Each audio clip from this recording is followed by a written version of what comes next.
কিবা কৈ দিয়া কেনেকুৱা লাগিলে বনাই এখন আজি সমাপ্তৰ মানে দিনটো কিবালি চোৰ ফাইনেলি হেল্ল' গাইজ আমি আজি এখন নাও নিৰ্মাণ কৰিছিলোঁ মাঘ বিহু উপলক্ষে আপোনালোকক দেখাইছোঁ আজি চব কেনেকুৱা লাগিছে কমেণ্ট কৰিব এয়া আমাৰ ফটো মাৰি আছে প্ৰতিম দা এয়া বাইদেউসকল ফটো মাৰি আছে বহুত কষ্টৰ ফলত এইখন বনিছে আমাৰ লগত সহযোগী আছিলে আমাৰ সীমান্ত দা কিবা এটা কৈ দিয়া কেনেকুৱা লাগিলে বনাই এখন আজি সমাপ্তৰ মানে দিনটোত ভালেই লাগিলে ভাবিছিলোঁ ডাঙৰকৈ অলপ আয়োজনটো কৰিম খালি গাঁৱতে এনেকুৱা এটা পৰিৱেশ হৈ গ'ল কাৰণে আমি অলপ ঠিক আছে বাৰু মই অকণ পৰিৱেশটো দেখাই দিওঁ এয়া হাঁহ নে কুকুৰা আহিলে আপোনালোকক দেখাম এয়া চব কি সুন্দৰ পৰিৱেশ আমাৰ এই পিজু পেটুৱা ব্ৰইলাৰ মই ভিতৰতো দেখাবলৈ বিশ্বাস কৰিছোঁ কমেও এখন 40 ফুটমান দীঘল এখন নাও এইফালে লাইটিং চিষ্টেমটো কম দিয়া হৈছে মানে এইফালে এনেকুৱা লাইট জ্বলাই থাকিব বগাকৈ এয়া এখন সোমাব পাৰিব এইফালে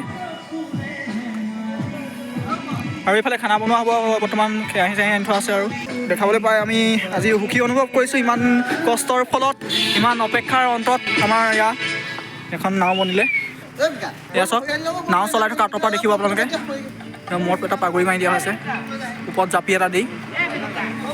এয়া চাওক এয়া গান আৰু ডিজে আহি আছে এতিয়া দেখাব পাৰি খিকিয়ে দি ওলাই হাই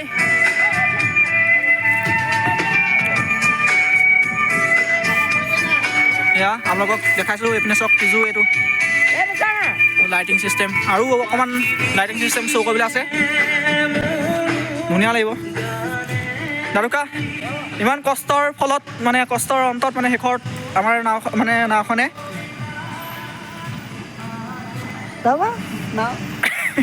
তোমাক দেখি হাঁহি উঠি গৈছে সেইটো কাৰণে মই অকণ ক'বলৈ লাগি ধৰিছে ইমান কষ্টৰ ফলত ইমান বনিছে কেইদিন লাগিলে প্ৰচেষ্টাটো কৰি দিয়া তোমাৰ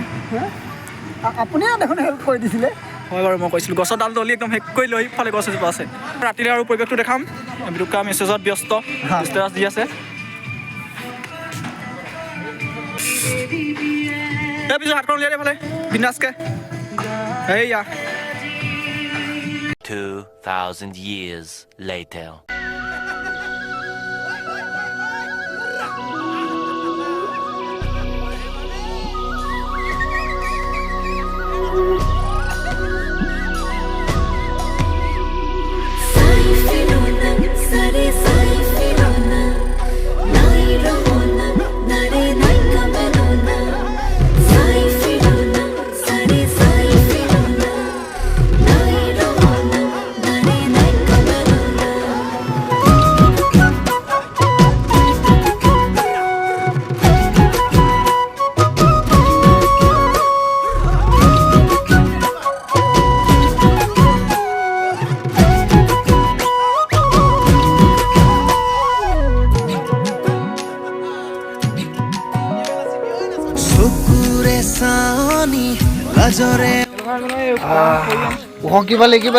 কিবালি চোৰ ফাইনেলি আইফালে গৈছে তেতিয়াহে গম পাব আমি আজি একদম মাঘৰ বিহু দিনা যেনিবা চুৰ কৰিছে একদম ৰিল দিব লাগিব